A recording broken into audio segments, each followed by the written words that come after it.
Hello and welcome to The Hero Spouse. I'm Kendra Ruth, here to answer one of your questions about marriage and midlife crisis. Today we have an anonymous female left behind and forward-moving spouse. She sent this not through the submission form, so I don't have all the information on her, but she said these are general questions she thought she would ask, so they're not specific to her situation anyway. So let's move on. She says, first, why do midlife spouses leave even their previously happy marriages ostensibly to escape the burden of responsibilities and dive headlong into affairs with younger women who have younger children? This will require taking on responsibilities for the children and mortgages to provide a home. Even at 65? So they are running away from responsibility. And yes, this is one of the big questions we all have is why do they, and it's not always a younger woman. In my situation, I was the younger woman because I was young at MLC. Chuck was 39 and a half. I was 32 and a half at bomb drop. And she was 1 year older than Chuck. So his age range, but 1 year older. So, but it was well, we'll get to what you're terming with affair down. It was an affair down. It was somebody who was more unstable emotionally, weaker psychologically than I am. So she was more needy. And why do you run to someone like that? Why do you leave someone? Or you complain, you're too controlling. And then you jump from the frying pan right into the fire, right? So why? Well, one of the reasons is, and this may not be true for all of them, but they feel like they've failed with you. And yes, I know you're going, well, wait, I'm stable and all that. They failed to rescue you. And so they want to go rescue somebody who needs them. Or maybe it's they didn't need to rescue you, so they're going to rescue somebody who needs them. But they are feeling like they want to be the hero. They want to be somehow needed and adored.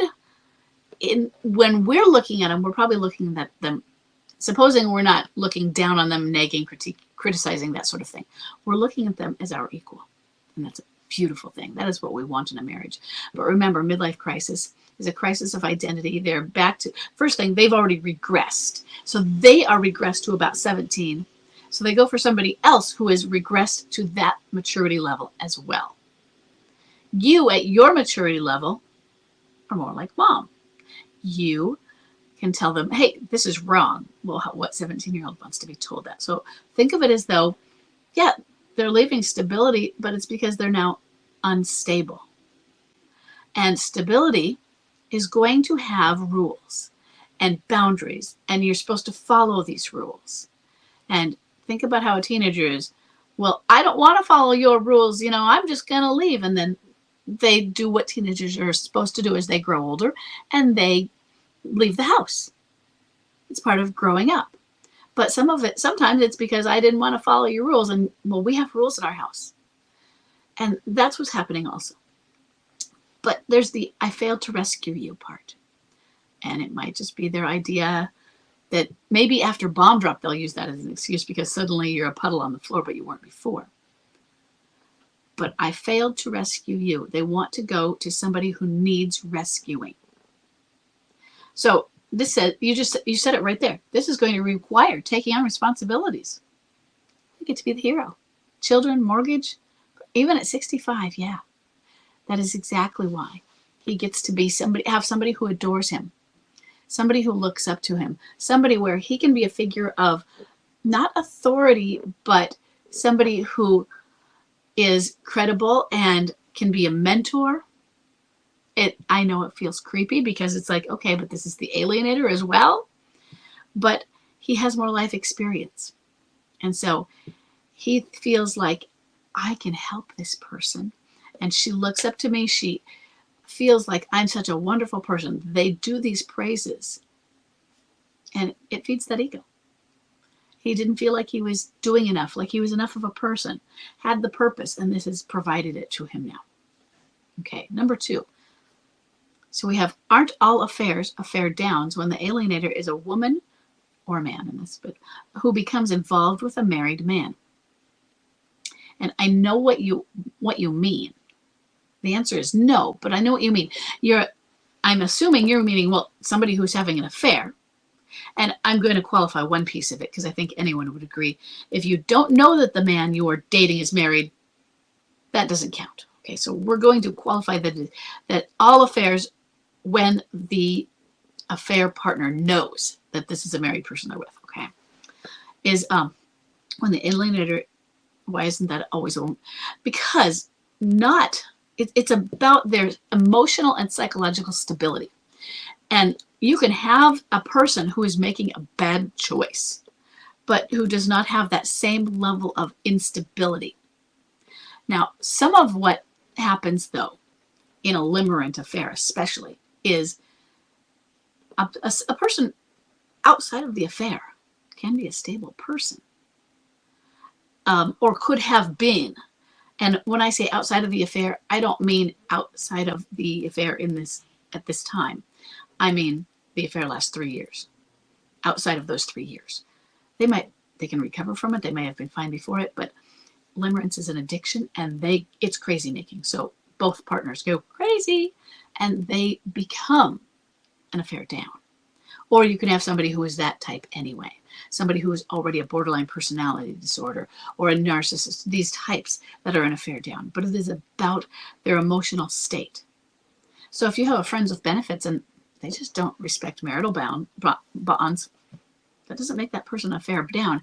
But when they become possessive, then they start to get into the affair down mode.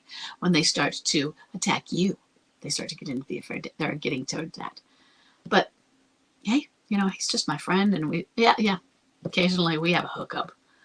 I mean, it might be disgusting to us, and it is, but that doesn't make the person affair down, because they're just going on with their life. It's not their, commitment and relationship isn't their style, whatever that is. Or you can have some people who are, I'm fine being the side order mistress. He has the apartment he's given me over here, and I let him go at his life, and when he comes over, we have a weekend occasionally. Doesn't make her an affair down. It might not make it the right choice. She's not doing the right thing, and she might, if the wife found out, she would end up destroying a relationship, and she could become an affair down if it did become a problem and the wife found out all these things, and they started to have issues with, well, who gets the man, and no, I'm not going to give him up. But when it's stable at this, now some people are just unstable anyway and won't handle that and will want more. But not all of them are a affair down just because they're doing something that is inappropriate.